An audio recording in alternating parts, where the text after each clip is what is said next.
May nangyari na kahapon na magpapabago sa takbo ng mundo at kailangan nating maintindihan kung ano ang ibig sabihin nito para sa atin.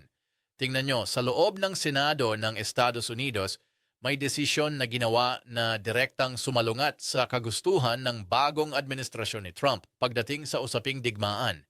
Hindi ito simpleng political theater. Ito ay palatandaan ng mas malalim na hidwaan sa loob mismo ng pinakamalakas na bansa sa mundo. Nakikita natin ngayon kung paano naghihiwalay ang executive power at ang legislative branch sa isang kritikal na sandali.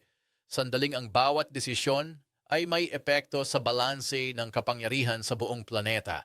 Bilang mga Pilipino na nasa crossroads ng superpower rivalry sa West Philippine Sea, kailangan nating intindihin kapag ang Amerika ay nahahati sa loob, ano ang mangyayari sa kanilang commitment sa mutual defense treaties. Kapag ang Kongreso at ang Presidente ay magkaiba ng pananaw sa digmaan, sino ang talagang may hawak ng kapangyarihan na magdesisyon kung kailan magsusugal ng buhay ng mga sundalo? Kasama na ang posibilidad na madamay tayo. Ito hindi lang tungkol kay Trump. Ito ay tungkol sa sistema ng kapangyarihan na sumusuporta o pumipigil sa kanya. At sa panahon ng geopolitical chaos, ang sistemang ito ang magdidikta kung paano tayo makakaligtas. Kaya nga kahapon sa loob mismo ng Senado ng Estados Unidos may nangyaring malaking pagbabago sa larangan ng kapangyarihan. Bago ko ipaliwanag ang kabuuan ng insidente, kailangan ninyong maintindihan muna kung bakit ito napakahalaga para sa atin. Ang mga desisyon na ginagawa sa Washington ngayong mga araw na ito ay hindi lang simpleng domestic politics ng Amerika. Ito ay mga desisyon na direktang nakakaapekto sa security architecture ng buong Southeast Asia. Kasama na tayo.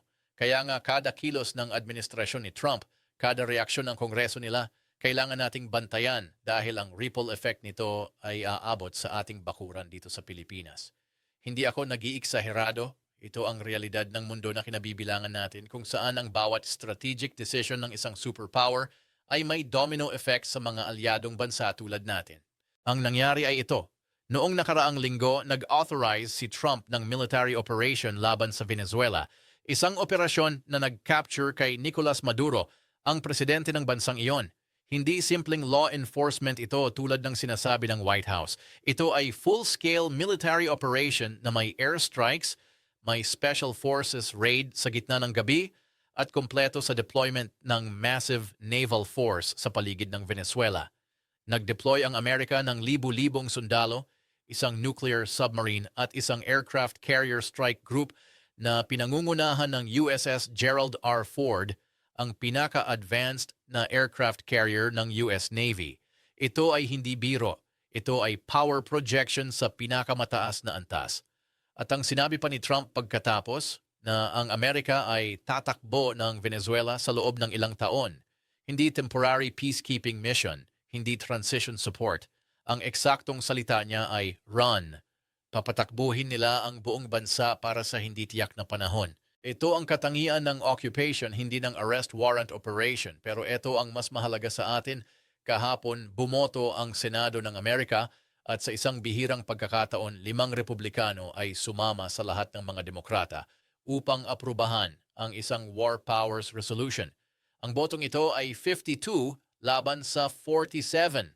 Ang ibig sabihin nito, kahit kontrolado ng partido ni Trump ang Senado, may sapat na senador na naniniwala na ang presidente ay lumampas na sa kanyang constitutional authority. Ang mga senador na ito, sina Lisa Murkowski ng Alaska, Susan Collins ng Maine, Rand Paul ng Kentucky, Josh Hawley ng Missouri at Todd Young ng Indiana, ay bumoto na kailangang huminto na si Trump sa pagpapadala ng militar sa Venezuela nang walang approval ng Kongreso. Ito ay direktang paglaban sa executive power ng presidente. Ito ay pagsasabing hindi ka pwedeng mag-declare ng digmaan ng mag-isa kahit ikaw pa ang commander-in-chief. Tingnan natin ang sinabi ni Senator Tim Kaine, ang nangunguna sa resolution na ito. Sabi niya, ang operasyon na ito ay clearly illegal dahil ginawa ito ng walang congressional authorization na required ng konstitusyon ng Amerika. At hindi siya nag-iisa sa ganitong pag-iisip. Ang konstitusyon ng Estados Unidos ay malinaw. Ang kapangyarihan na mag-declare ng digmaan ay nasa kamay ng Kongreso, hindi ng Presidente. Ang presidente ay executor ng digmaan pero ang desisyon kung magsisimula ba ng digmaan ay kailangan dumaan sa legislative branch. Ito ang tinatawag nilang checks and balances, ang sistemang nagsisiguro na walang isang tao o institusyon ang may absolute power. Pero sa mga nagdaang dekada, lalo na simula ng War on Terror pagkatapos ng September 11, ang mga presidente ng Amerika ay unti-unting nag-accumulate ng mas maraming war powers. Nagkaroon ng pattern na ang executive ay gumagawa na lang ng military action tapos i-justify na lang afterward. At ngayon, sa kaso ni Trump at Venezuela, ang Senado ay nagsasabing enough is enough. Pero bakit nga ba galit na galit si Trump sa boto na ito? Pagkatapos ng botohan, nag-post siya sa Truth Social at direktang tinawag niya ang 5 Republikanong senador na bumoto laban sa kanya. Sinabi niya na dapat silang mahiya at hindi na dapat mahalal muli sa anumang posisyon. Ang galit na ito ay nagpapakita ng isang mahalagang katotohanan. Alam ni Trump na ang resolution na ito, kahit symbolic pa lang ngayon, ay isang malaking hadlang sa kanyang foreign policy ambitions.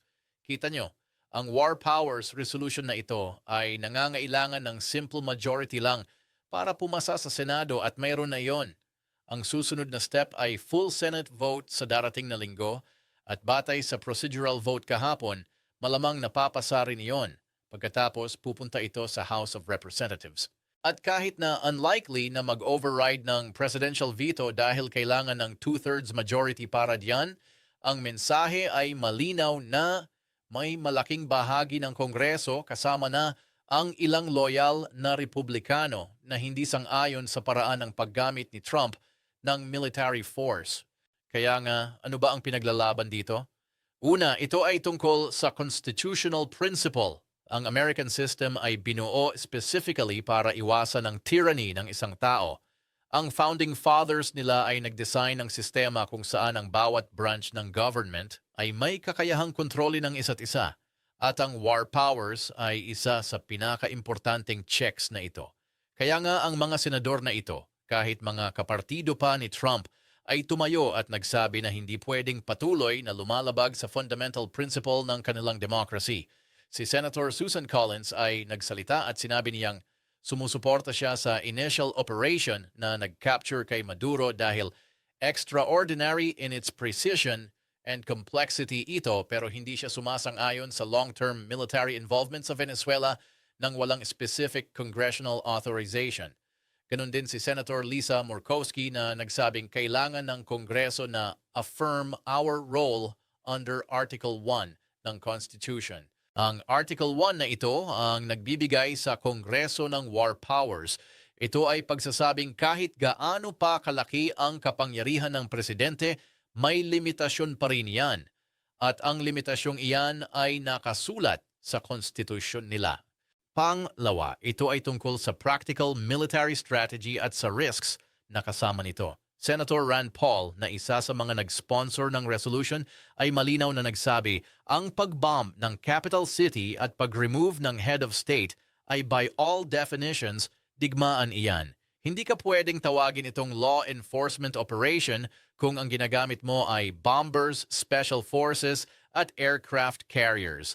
Ang administrasyon ni Trump ay sumusubok na i-muddy ang legal waters sa pamamagitan ng pag-reclassify ng military action bilang law enforcement. Pero ang senador na ito at marami pang iba ay tumutukoy na hindi pwedeng dayain ang katotohanan. Kapag nag-deploy ka ng libu-libong sundalo, kapag nag-conduct ka ng airstrikes, kapag sinabi mo na tatakbuhin mo ang isang sovereign nation, iyan ay digmaan, punto. At ang digmaan ay hindi desisyon ng isang tao lang kahit siya pa ang presidente ng Estados Unidos. Pangatlo, at ito ang pinaka-relevant sa atin bilang mga Pilipino, ito ay tungkol sa unpredictability ng American foreign policy. Sa panahon ng divided government, kita natin ngayon na ang executive at legislative branches ay hindi aligned. Si Trump ay may sariling vision kung paano gagamitin ang American military power, pero ang Kongreso, kahit kontrolado ng kanyang partido, ay may ibang perspective. Ang hindi pagkakaisa na ito ay may malaking implikasyon sa atin.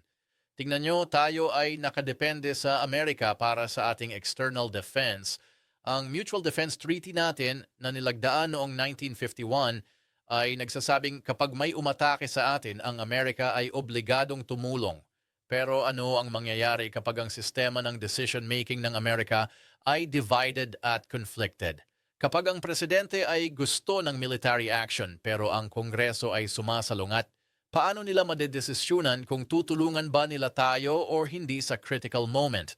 Ito ang uri ng tanong na kailangan nating itanong sa ating sarili dahil ang security ng Pilipinas ay nakabitin sa stability at predictability ng American commitments. At tingnan nyo ang timing ng lahat ng ito. Habang nag-aaway sila sa Venezuela, habang nag-aargumento sila tungkol sa war powers, ang China ay patuloy na nag-i-expand sa West Philippine Sea. Ang Chinese Coast Guard at Maritime Militia ay nandoon pa rin, naghaharas ng mga Pilipinong mangingisda, nag-o-occupy ng mga features na nasa loob ng ating exclusive economic zone. Ang mga pag-uusap tungkol sa Code of Conduct sa South China Sea ay patuloy pero walang concrete progress. At sa gitna ng lahat ng ito, ang Amerika, ang supposed guarantor ng maritime security sa rehiyon, ay nag-focus sa Venezuela at ang domestic political system nila ay nag-i-implosion sa issue ng war powers. Ito ba ang uri ng ally na pwede nating umasa sa critical moments? Ito ba ang uri ng superpower na magdi-defend sa atin kapag talagang kailangan natin ng tulong? Pero, huwag nating isipin na ang resolution na ito ay automatic na magiging batas. Ang proseso ay mahaba at complicated. Kailangan pang pumasa sa full Senate vote, tapos sa House of Representatives, at pagkatapos, at ito ang pinakamahirap na bahagi, kailangan pang i-override ang presidential veto ni Trump. Para mag-override ng veto, kailangan ng two-thirds majority sa both chambers ng Kongreso. Based sa current count, malayo pa ang Kongreso sa threshold na iyan. Ibig sabihin, ang resolution na ito ay mas symbolic kaysa binding sa ngayon. Pero ang symbolism ay importante rin. Ang mensahe na pinapadala ng Senado ay ito: may limit ang presidential power at hindi kami papayag na lumampas ka doon ng walang debate, ng walang transparency, ng walang accountability. Ito ay mensahe hindi lang para kay Trump, kundi para sa lahat ng future presidents ng Amerika, na ang war powers ay hindi blank check, na ang decision to go to war ay kailangan ng collective judgment ng demokratikong institusyon. At tandaan natin ito, hindi lang Venezuela ang pinag-uusapan ngayon. Si Senator Tim Kaine ay nagsabi na may paparating pang war powers resolutions para sa iba pang bansa na binanggit ni Trump sa kanyang mga pahayag. Kasama diyan ang Cuba, Mexico, Colombia, Nigeria at maging Greenland. Oo, Greenland, ang Arctic territory ng Denmark na biglang naging obsession ni Trump dahil sa strategic location nito at sa natural resources. Ang Trump administration ay nag-threaten ng military action sa multiple countries at territories at ang pattern na ito ay nag-a-alarm sa Kongreso. Kaya nga ang mga senador na ito ay nag-mobilize hindi lang para sa Venezuela, kundi para sa broader principle na ang Amerika ay hindi pwedeng gumamit ng military force basta-basta sa kahit saan, sa kahit kailan, nang walang proper authorization. Ito ay attempt na ibalik ang constitutional order sa American foreign policy. Isang order na unti-unti nang nawawala sa mga nagdaang dekada ng endless wars at executive overreach. Para sa atin sa Pilipinas, ang lesson ay simple pero profound. Ang geopolitical landscape ay hindi static. Ang mga alliances na inaasahan natin ay hindi guaranteed na stable.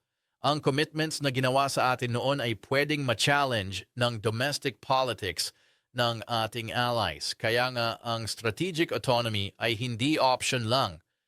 Ito ay necessity. Hindi ibig sabihin na dapat nating talikuran ang Amerika o ang ating alliances, pero kailangan nating magkaroon ng realistic understanding kung ano ang pwede at hindi pwede nating asahan. Kailangan nating mag-invest sa ating sariling defense capabilities, kailangan nating palakasin ang ating diplomacy, kailangan nating mag-build ng multilateral relationships na hindi lang dependent sa isang superpower. Ang South China Sea disputes ay hindi masosolusyonan ng Amerika lang. Kailangan natin ng comprehensive strategy na kasama ang ASEAN, ang United Nations, ang international legal mechanisms at ang ating sariling military modernization. Ito ang realidad ng multipolar world na kinabibilangan natin ngayon. At sa dulo ng lahat ng ito, bumalik tayo sa fundamental question. Ano ba talaga ang nangyayari sa loob ng Amerika? Ang botohan kahapon ay symptom ng mas malaking crisis sa American democracy. May institutional breakdown na nangyayari.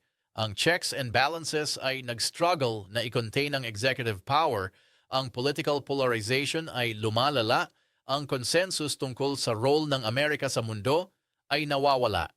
Si Trump ay hindi sanhi ng lahat ng ito. Siya ay symptom.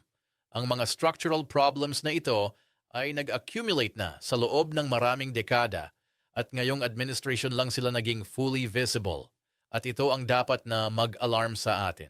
Hindi dahil ayaw natin na magkaroon ng strong America, kundi dahil ang uncertain at unpredictable na America ay mas delikado para sa global stability kaysa sa clear at consistent na foreign policy. Kahit ano pa man ang direction ng policy na iyon, ang mundo ay nangangailangan ng predictability, ng reliability, ng clear rules of engagement.